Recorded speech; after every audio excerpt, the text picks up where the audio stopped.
Hello, everyone. Welcome to the third installment of 100 Minutes to CR. Now, before I move ahead with the session, let me just thank you from the bottom of my heart for all the appreciation I got for previous two sessions. तो आज का जो हमारा ये session है, it's going to be about flaw and paradox. 65 minutes का content हम लोग ऑलरेडी डिलीवर कर चुके हैं यूट्यूब पे। अगर आपने उसमें से कुछ भी मिस किया है तो जो डिस्क्रिप्शन बॉक्स है नीचे, वहां पे उन दो सेशंस का लिंक दे रखा है। You can watch those videos. आज का ये जो सेशन है फ्लॉ एंड पैराडॉक्स के बारे में है। Before I move ahead, let me tell you, towards the end of the session मैंने आप लोगों के लिए यहाँ पे एक क्वेश्चन रखा हुआ है फ्लॉ पे। अब ये जो पर्टिकुलर क्वेश्चन था उसको काफी सारे फैकल्टीज भी गलत कर चुके हैं। ऑब्वियसली मेरा ही ड्राफ्टेड क्वेश्चन है, सो कुछ फैकल्टीज ने भी इसे गलत किया। एंड देखते हैं आज आप लोग कैसे उस क्वेश्चन को सॉल्व करते हैं। So it's going to be you versus them. ठीक है, आगे बढ़ते हैं। And let's look at the classes that we have already covered. ये क्लास हो चुका है, ये हो चुका है, हम लोग ये आज कवर करेंगे यहाँ पे। ठीक है, आगे बढ़ने से पहले will take up the question जो मैंने आपके लिए लास्ट सेशन में छोड़ा था। सो ये क्वेश्चन क्या बोल रहा है? This argument is given by astronomer. Astronomer कहता है most stars are born in groups of thousands, each star in a group forming from the same parent cloud of gas. अधिकतर स्टार्स जो है वो थाउजेंड्स के ग्रुप में form होते हैं, and each star in a group forming from the same parent cloud of gas. Each cloud has unique homogeneous chemical composition. So सबका जो केमिकल कॉम्पोजिशन है जो उस पेरेंट क्लाउड से फॉर्म होते हैं, उसका केमिकल कॉम्पोजिशन यूनिक होता है, सबका केमिकल कॉम्पोजिशन सेम होता है। Therefore, whenever two stars have same chemical composition as each other, they must have originated from the same cloud of gas. अब इसका जो आंसर है, काफी सारे स्टूडेंट्स ने मुझे सही दिया था। The correct answer for this one is option C. बोल रहा है whenever a star forms, it inherits the chemical composition of its parent cloud. हमें इस आर्ग्यूमेंट को स्ट्रेंथन करना था, and मैंने आपको लास्ट क्लास में बताया था स्ट्रेंथन करने के देयर आर मल्टीपल वेज। हम लोग किसी प्रीमाइस को स्ट्रेंथन करेंगे तो आर्ग्यूमेंट स्ट्रेंथन हो जाएगा, अजम्पशन के थ्रू भी स्ट्रेंथन हो सकता है। तो ये पर्टिकुलर क्वेश्चन जो है वो अजम्पशन के थ्रू स्ट्रेंथन हो रहा है। हमारा ओपिनियन क्या है? ओपिनियन ये है कि whenever two stars have same chemical composition, वो same parent cloud of gas से ही ओरिजिनेट हुए होंगे। तो उसके लिए ये तो जरूरी है ना कि एक स्टार जब फॉर्म होता है तो अपने पेरेंट क्लाउड का केमिकल कॉम्पोजिशन इनहेरिट करता है। जब तक ये चीज ट्रू नहीं होगी, उन दोनों का केमिकल कॉम्पोजिशन भी कैसे सेम हो सकता है? सो अजम्पशन के थ्रू हमने इसको स्ट्रेंथन किया है। Why not A? In some groups of stars, not every star originated from same parent cloud of gas. उसने बोला हर एक पेरेंट क्लाउड ऑफ गैस से बहुत सारे स्टार्स बनते हैं। ठीक है, एंड सबका जो केमिकल कॉम्पोजिशन है वो सेम होता है। लेकिन ये क्या बोल रहा है? ये बोल रहा है कि group of stars same parent cloud से ना होते हुए भी एक साथ आ सकते हैं। However it has no bearing, close लग सकता है but it has no bearing on the argument कि भाई यहाँ पे 10 स्टार्स है, तो हो सकता है ये 10 स्टार्स कोई एक पेरेंट क्लाउड से आया हो, कोई दूसरा पेरेंट क्लाउड से आया हो, कोई तीसरा पेरेंट क्लाउड से आया हो। तो हो सकता है ऐसा, नहीं हो सकता, हमें उसके बारे में बात ही नहीं करनी। हमें तो आर्ग्यूमेंट पे स्टिक रहना है कि स्टार्स का केमिकल कॉम्पोजिशन सेम होना चाहिए। ठीक है, सो ये उसकी बात ही नहीं कर रहा। Clouds of gas of similar और आइडेंटिकल केमिकल कॉम्पोजिशन में be remote from each other.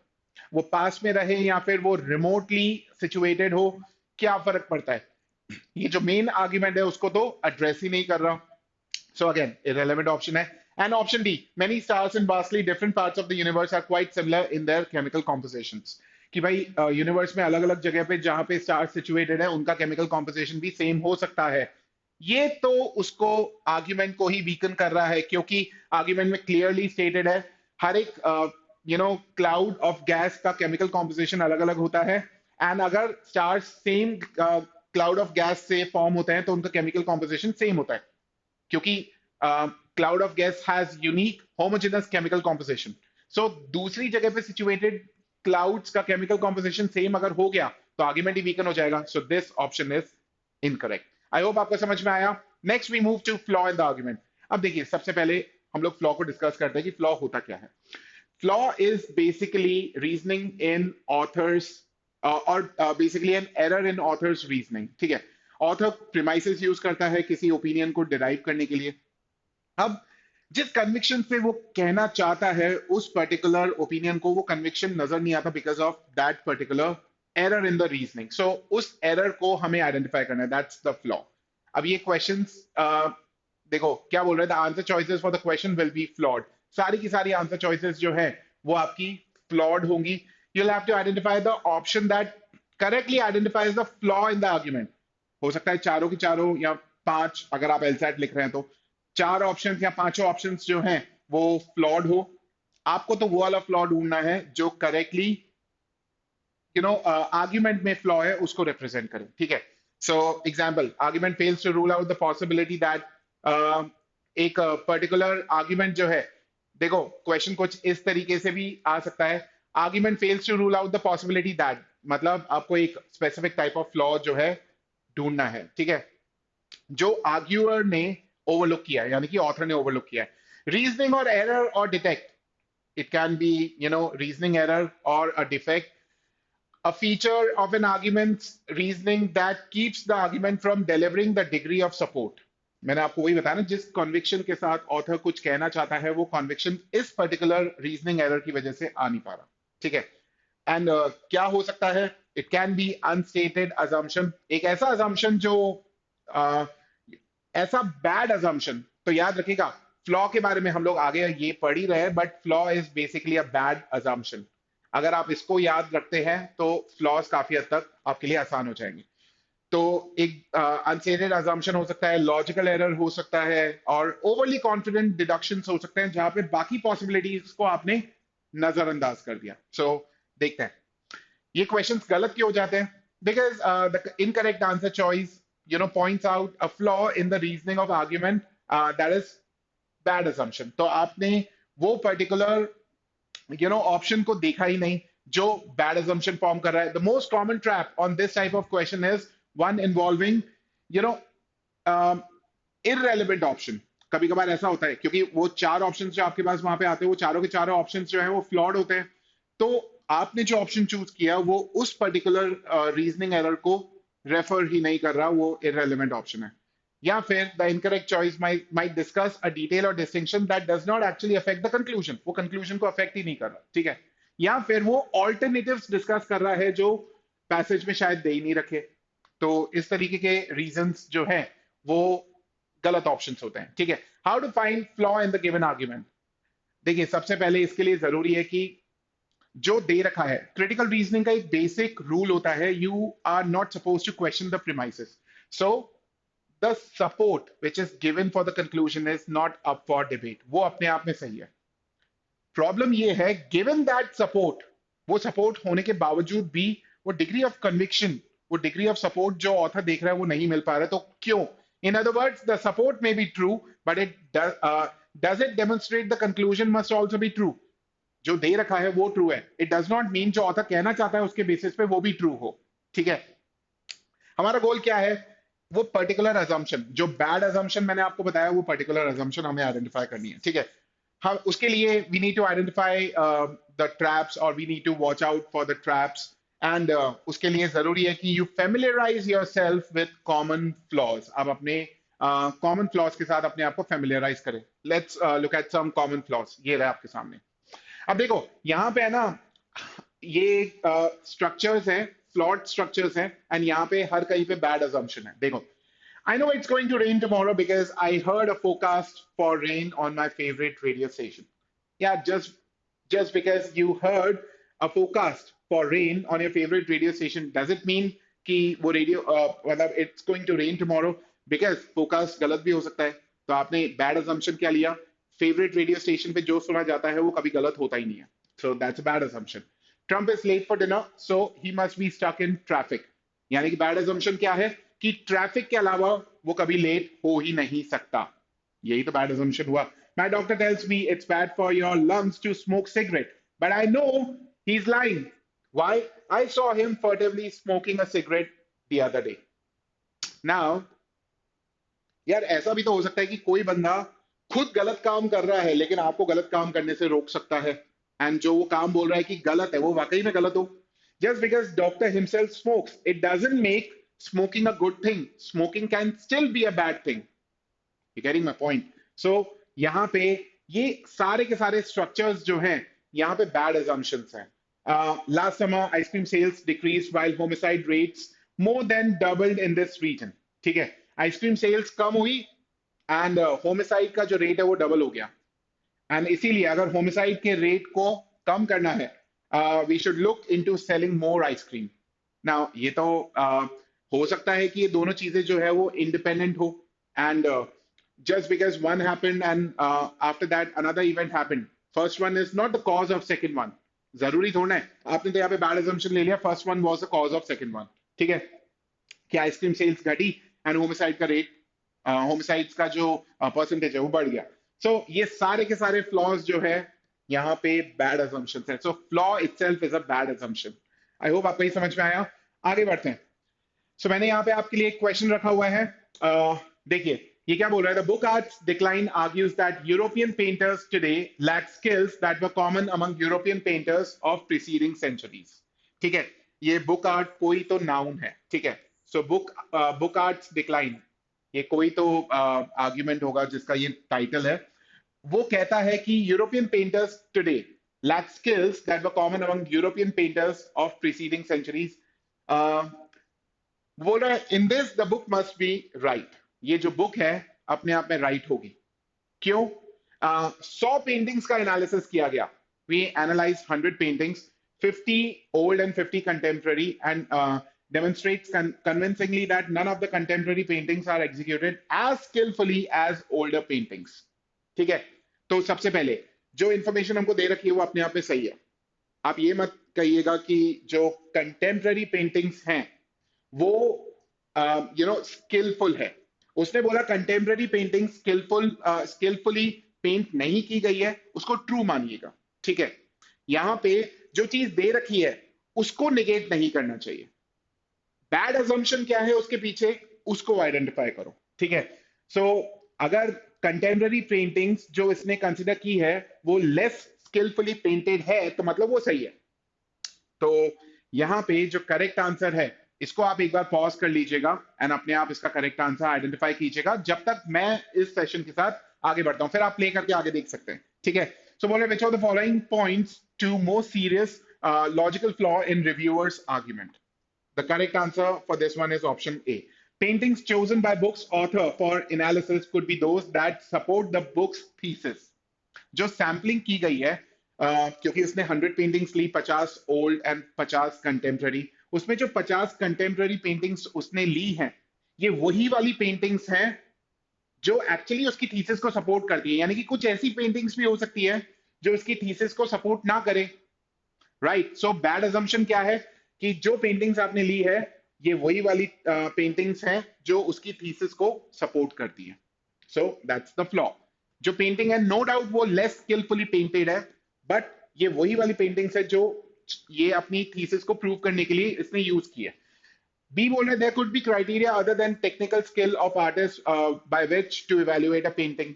अब देखिए आपने इसके ऊपर क्वेश्चन उठा दिया, ऑप्शन बी, सीरियसली आपने इसके ऊपर क्वेश्चन उठा लिया कि कोई और तरीका भी तो हो सकता है स्किल को जांचने का। जब वो बोल रहे हैं ये जांचने का तरीका है तो मतलब ये जांचने का तरीका है, लेकिन आपने उसी के ऊपर ही क्वेश्चन उठा दिया। तो मैंने पहले ही आपको बोला था you don't have to question what is stated, वो अपने आप में बिल्कुल सही है, आपको तो बस बैड assumption आइडेंटिफाई करना है। सो ये गलत। The title of the book could cause readers to accept the book's thesis even before they read the analysis of paintings that supports it। कि ये टाइटल ही अपने आप में ऐसा था, बट देन इसका आर्ग्यूमेंट जो है वो टाइटल के ऊपर बेस्ड ही नहीं है। इसका आर्ग्यूमेंट तो 100 पेंटिंग्स के ऊपर बेस्ड है जो 50 ओल्ड थी एंड 50 नई थी। सो ऑप्शन सी आपका आंसर हो ही नहीं सकता। डी बोल रहा है the particular methods currently used by European painters could require less artistic skill than do methods used by painters in other parts of the world। अब देखो आर्ग्यूमेंट से भटक गया, we are talking about European painters and ये other parts of the world आ गया यहाँ पे। So how is this going to help you solve this particular question? कर ही नहीं सकता। सो देखिए कुछ चीजें सारे क्वेश्चन टाइप्स में कॉमन होती हैं। एक ऐसा ऑप्शन जो किसी और चीज को ही रेफर करने लग जाए, मैंने आपको अभी भी बताया था। तो अगर आप एनालिसिस देखेंगे क्यों क्यों ऑप्शंस जो है वो गलत हो जाते हैं, तो उसमें कुछ चीजें आपको कॉमन दिखाई देगी कि इररेलेवेंट ऑप्शन है। तो ये इररेलेवेंसी क्या होती है? यही तो इररेलेवेंसी है यहाँ पे। आई होप आपको ये समझ में आया। सो the correct answer for this one is option A. आगे बढ़ते हैं। Resolve the paradox. Now what is paradox? अब देखो Paradox is a statement or a proposition that seems to contradict, our commonsensical knowledge. या फिर दो ऐसी चीजें दे रखी होती है जो रियल लाइफ मतलब एक दूसरे को कॉन्ट्रडिक्ट करेंगी एंड रियल लाइफ में ये एब्सर्डिटी दिखेगी. It's sort of an illusion. मैं तो इसको इल्यूजन ही बोलता हूँ. ठीक है, रियलिटी में इल्यूजन है या नहीं है, that's a different thing. But ये इल्यूजन होता है, आंखों का भ्रम होता है, क्योंकि इसके पीछे एक रीजन छुपा हुआ होता है and हमें उस रीजन को आइडेंटिफाई करना होता है. जब वो रीजन हम लोग आइडेंटिफाई करते हैं तो हमें लगता है कि अच्छा ये तो ऐसे सॉल्व होना था. सो on the facade you see it, contradictory, and वो on the facade it looks illusionary. ठीक है. These questions often ask you to play the role of a top researcher. आपको actually बोला जाता है you become a top researcher and identify कि यार ऐसा क्यों हुआ जबकि commonly ऐसा नहीं होता. ठीक है. So that is the paradox here. So कैसे solve करना है? Two seemingly contradictory facts आपको दिखाई देंगे जो शायद आपको लगेगा कि अरे यार ये कैसे हो गया, this is surprising, right? Your job is to understand how it's possible for both of those facts to be true despite the apparent contradiction. तो मैंने आपको वही बोला, there will be some surprising element. Your prediction might involve made up information. तो आप सबसे पहले है ना कुछ ऐसा प्रिडिक्ट करोगे कि जिसके बेसिस पे you will have to bring some external piece of information जो उन दोनों को साथ में लेके आएगा, क्योंकि वो दोनों इंफॉर्मेशन कॉन्ट्रोडिक्टरी है. दैट मीन्स बीच में कुछ इंफॉर्मेशन मिसिंग है. अगर वो इंफॉर्मेशन वहां पे रख दी जाए तो ये दो पीसेस ऑफ इंफॉर्मेशन रिकंसाइल कर जाएंगे, है ना? तो that will require you to bring some external piece of information and that doesn't need to match the correct answer. So सबसे पहले तो वो external piece of information आप खुद प्रिडिक्ट करो कि ऐसी क्या हो सकती है. Maybe word to word option के साथ मैच नहीं करेगा, लेकिन जो आइडिया आपने फाइंड आउट किया होगा अगर वो सही इंफॉर्मेशन है तो आपको ऑप्शन में कुछ ऐसा ही दिख जाएगा. That should be your answer. ठीक है. The correct answer will give you new evidence. तो मैंने बताया it involve some external piece of information. जैसे एक ही है, अब देखो, Trump really hates eating ice cream and yet on Tuesday I saw him downtown at an ice cream shop. In the note Trump चल रहा है, so Trump is on my mind. So Trump really hates eating ice cream and yet on Tuesday I saw him downtown at an ice cream shop. अब यार मेरे को एक बार बताओ, just because एक पर्सन आइसक्रीम को हेट करता है तो क्या वो वहां पे आइसक्रीम शॉप में भी नहीं जा सकता? मे बी उसको और कुछ काम होगा. So that was some external piece of information जो मैंने यहाँ पे ऐड कर दी, and इन दो contradictory piece of information को वो reconcile कर रहा है. So there can be some other person, other reason because of which maybe वो आइसक्रीम हेट करता है लेकिन वो आइसक्रीम सेलर है, होलसेलर है, तो वहां पे अपना रेवेन्यू कलेक्ट करने के लिए गया है. Maybe any other reason. ठीक है. सो मे बी अपनी बेटी को आइसक्रीम खिलाने के लिए गया है. They can be X Y Z any reason. So इसको थोड़ा सा अवॉइड करना, ये टाइपिंग एरर हो गया. ठीक है. Why do paradox questions go wrong? ये questions क्यों गलत हो जाते हैं? The incorrect answer choice gives a reason that does not address the paradox. Again, irrelevant answer choice जो अभी हमने पीछे डिस्कस किया. The answer choice may not be related to specific assumption required to solve the paradox. तो बीच में कुछ ऐसी information है जो मिसिंग है, जो दोनों को रिकंसाइल कर सकती है, लेकिन आंसर चॉइस उसको एड्रेस ही नहीं कर रही है. ठीक है. Let's take a question. तो देखो यहाँ पे क्या बोल रहा है. A local farmer is hoping to establish a certified organic farm. एक local farmer जो है organic farm establish करने की कोशिश कर रहा है, but is concerned about the cost of setting it up. कि यार cost ज्यादा लग रही है. Certified organic farm requires fewer suppliers than non-organic farm. तो वो organic वाला जो है वो setup कर रहा है, setup करने की कोशिश कर रहा है, लेकिन उसको cost ज्यादा लग रही है. लेकिन सर्टिफाइड ऑर्गेनिक फार्म अगर सेटअप हो जाता है तो वहां पे सप्लाईज की जरूरत बहुत कम होती है as compare to non organic farm.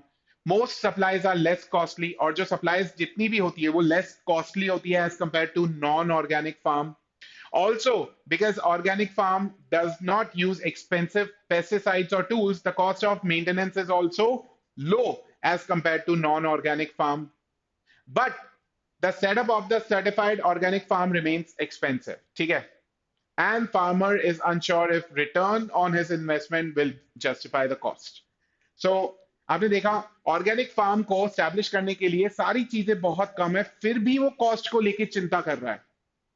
तो याद रखिएगा यहाँ पे एक पैराडॉक्स है, मतलब कॉन्ट्रोडिक्टरी एविडेंस है कि यार इतनी सारी चीजें तो कम है, फिर भी वो इतना चिंता क्यों कर रहा है कॉस्ट को लेके? तो again, you're supposed to pause this video, solve it on your own, and उसके बाद वीडियो को प्ले कीजिएगा। मैं आगे बढ़ रहा हूँ। ये क्या बोल रहा है? The supplies needed to set up the certified organic farm are unique and must be specially ordered. जो सप्लाईज चाहिए होती है, जिसके बारे में यहाँ पे बात की हुई है, वो यूनिक होती है एंड स्पेशली ऑर्डर की जानी चाहिए। क्लोज ऑप्शन लग रहा है यार, तो एक बार इसको साइड में रखते हैं। There is little demand in community for more certified organic food. Community में ऑर्गेनिक फूड की जो डिमांड है, there is little demand in the community for more certified organic food. देखो, ऑर्गेनिक सर्टिफाइड होना चाहिए and this talks about more certified organic food. So somehow ये demand की बात कर रहा है, बट देन यहाँ पे जिस चीज के बारे में बात नहीं कर रखी है वो मेरा आंसर भी कैसे बन सकता है? एनीवे इसको मैं हटा रहा हूं यहां से। Licensing fees for the farmer to acquire certification add considerably to the cost of setup. जो लाइसेंसिंग फीस चाहिए होती है for organic farm, it is worth a considerable amount and वो ओवरऑल कॉस्ट में ऐड होती है। Again a very close option, क्योंकि उसका जो कंसर्न है that is also related to cost. More resources are required for establishing a certified organic farm than a non-organic farm. ये तो आर्ग्यूमेंट में जो इंफॉर्मेशन है उसी को ही निगेट कर रहा है। वो बोला कि रिसोर्सेज कम चाहिए, ये बोल रहा है कि रिसोर्सेज ज्यादा चाहिए। तो ये तो आपका आंसर वैसे भी नहीं हो सकता। So you are left with two options, option A and option C. So यहाँ पे जो करेक्ट आंसर होगा that should be option C, not option A. Option A क्यों नहीं? क्योंकि वो बोल रहा है supplies needed to set up certified organic farm are unique and must be specially ordered. तो क्या हुआ? स्पेशली ऑर्डर करना पड़ता है ना, कर लेंगे हम लोग, इसमें कोई दिक्कत वाली बात नहीं है। फोन करो, सप्लाईज आ जाएगी। स्पेशली ऑर्डर करना पड़ता है तो भी कोई दिक्कत नहीं है। सो देखो, यहाँ पे कंसर्न क्या था? कॉस्ट था, और ये भी तो कॉस्ट की बात कर रहा है। तो जो अजम्पशन वो लेके बैठा हुआ है उसी अजम्पशन से रिलेटेड आपका आंसर भी होना चाहिए। यही सेम चीज हमने फ्लॉ में भी देखी और यही सेम चीज हमने पैराडॉक्स में भी देखी। ठीक है, so the correct answer is option C. एक और क्वेश्चन मैंने यहाँ पे आपके लिए रखा हुआ है, इसको आप सॉल्व करेंगे एंड फिर हम लोग इसको नेक्स्ट क्लास में डिस्कस करेंगे। या फिर एक काम कर सकते हैं, इसका जो आंसर है वो मैंने आगे वाले स्लाइड में ही रखा हुआ है। मैं वो स्लाइड भी अभी इसके बाद ही प्ले कर देता हूं। सो आप इसको अपने आप सॉल्व करेंगे एंड वो आंसर देख लेंगे। ठीक है, सो एंड ये वो क्वेश्चन है जो मैं आपसे कह रहा था, इस क्वेश्चन का आंसर आप अपने आप ढूंढेंगे। ये फ्लॉ के ऊपर क्वेश्चन है एंड आपने अभी देखा था कुछ टाइम पहले इंडिया एंड मालदीव्स के बीच में टेंशन हो गया था एंड उसी के ऊपर ही ये मैंने एक बस आर्ग्यूमेंट पढ़ा एंड लगा कि इसके ऊपर एक क्वेश्चन बन सकता है। सो मैंने उसके ऊपर क्वेश्चन बना डाला। आपका काम बस ये है कि इस क्वेश्चन को आप अच्छे से सॉल्व करेंगे एंड इसका आंसर जो है कमेंट सेक्शन में मुझे जरूर बताएंगे। एंड कैसा लगा ये सेशन ये भी बताइएगा। Hit the like button and subscribe to our channel for more such videos. आज मेरी तरफ से इतना ही। Thank you all for your time today. You all have a wonderful day. Thank you so much.